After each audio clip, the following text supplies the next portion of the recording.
대한민국의 생일은 언제일까요? 라는 질문을 하게 되면 아이들이 좀 혼란을 겪습니다. 영상을 들으시는 분들께서도 과연 대한민국의 생일은 언제일까요? 그리고 대한민국의 생일이라고 할 수 있는 날은 과연 어떤 날일까요?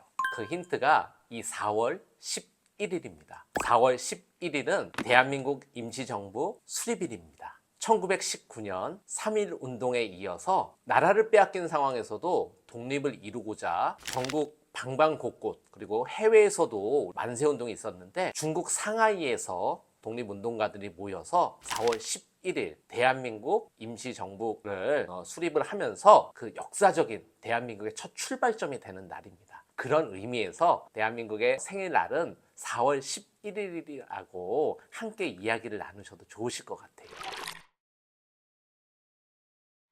효창공원에는 축구장이 있습니다. 사실은 축구장에 있는 이런 부분들은 좀 안타까운 이야기이기도 해요. 원래 효창원은 조선시대에 왕실의 묘역이 있던 곳입니다. 근데 일제강점기 당시에 이 공간을 공원으로 만들어 버렸어요. 그렇지만 김구 선생과 수많은 독립운동가들이 이 곳에 독립운동가 유해를 모시면서 다시 대한민국 임시정부의 상징적인 장소로서 거듭나게 됩니다.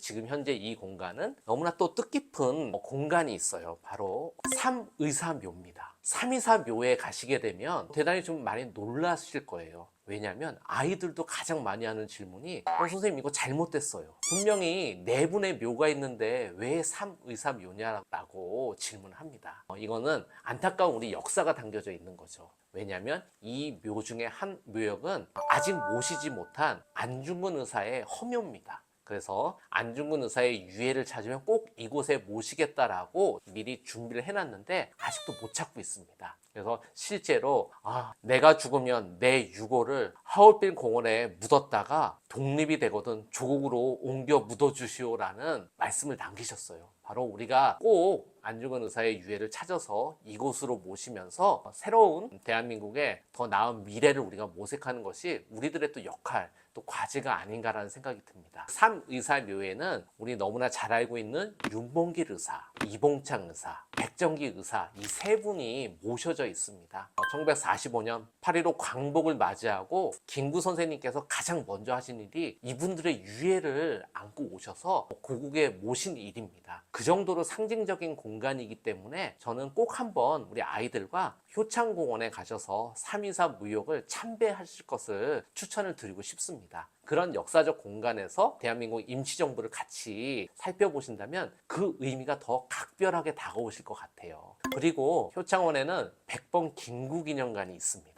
수많은 공간들에서 어떤 것을 보실까 했을 때 백범일지 한번 마주해보는 것도 너무나 좋은 아이들과 체험이실 것 같습니다. 백범 선생님께서 기록으로서 사실은 일종의 유언장이시기도 하셨습니다. 그리고 공적 기록을 남기시기도 하시고 그리고 또 하나 또 재밌는 게 있어요. 백범 기념관에 가시게 되면 백범 김구 선생님도 어렸을 때는 아주 소문난 말썽꾸러기였습니다. 그래서 아버지 은수저를 세상에 엿바꿔서 파셨어요. 근데 이게 아버지에게 걸려서 호되게 혼나셨습니다. 비유를 들자면 스마트폰을 땡근나라 같은 데다 내서 판 겁니다. 백범 김구기념관에서 김구 선생님의 이런 흑역사를 전시한 까닭이 있습니다. 그것은 바로 김구 선생님처럼 훌륭한 분도 어렸을 때 이렇게 실수도 하고 혼나기도 했었다. 누구나 그렇게 실수도 하고 그렇지만 또 뜻을 갖고 훌륭한 일을 하면 지금처럼 훌륭한 인물이 되고 우리가 모두 존경하고 기리는 인물이 될 수 있다. 그런 측면에서 백범 김구기념관에서 소년 김구의 이야기도 담고 있습니다. 그리고 우리가 또 놓치지 않아야 될 게 하나 있죠. 김구 선생님 말씀 중에 지금의 K한류를 이미 내다보시고 하신 말씀이 있으십니다. 우리나라가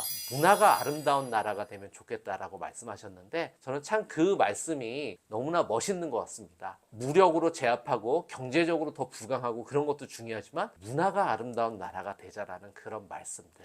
사실은 대한민국이라는 이름이 오늘날 우리가 쓰이는 자랑스러운 우리나라의 이름인데요. 국민이 주인이 돼서 대한제국에서 대한민국으로 바뀐 겁니다. 그런 의미로서 우리 아이들과 함께 살펴보실 것도 추천드리고 싶어요. 대한민국 임시정부에서는 외교활동, 그리고 비밀 연락망인 행정조직인 연통제, 그리고 한국 강복군 창설이나 한인 애국단 이런 활동들을 하시면서 우리 독립을 만들어가는 아주 소중한 활동들을 했습니다. 그리고 생생한 삶의 이야기로서 다가서실 것도 추천드리고 싶습니다. 바로 제시의 같은 육아일기가 있습니다. 대한민국 임시정부 하면 독립운동만 생각하실 텐데요. 독립운동 과정에서 나고 자란 어린이가 있었습니다. 바로 제시라는 어린이인데 그 육아 일기를 통해서도 우리가 대한민국 임시정부가 과연 어떤 발자취를 이뤄왔는지 확인하실 수 있습니다. 효창원 다음으로 대한민국 임시정부 기념관도 함께 살펴보실 걸 추천드리고요. 끝으로 대한민국 임시정부 그분들이 꿈꿨던 나라는 어떤 나라일지 생각해 보시는 것도 좋겠고요. 그리고 12달 역사체험에서는 함께 생각해요라는 코너를 통해서 같이 생각해 볼 부분들을 질문을 다루고 있습니다. 이 질문에서는 김구 선생님께서 우리나라가 힘세고 돈이 많은 나라가 아니라 문화가 아름다운 나라가 되면 좋겠다고 하셨는데 그 까닭은 무엇일지 바로 그런 부분들을 우리 아이들과 함께 이야기 나눠보시면 좋으실 것 같습니다. 우리 뜻깊은 4월 대한민국 임시정부 수립일을 함께 살피면서 12달 역사체험과 함께 하시는 여행을 떠나시기를 추천드리겠습니다. 고맙습니다.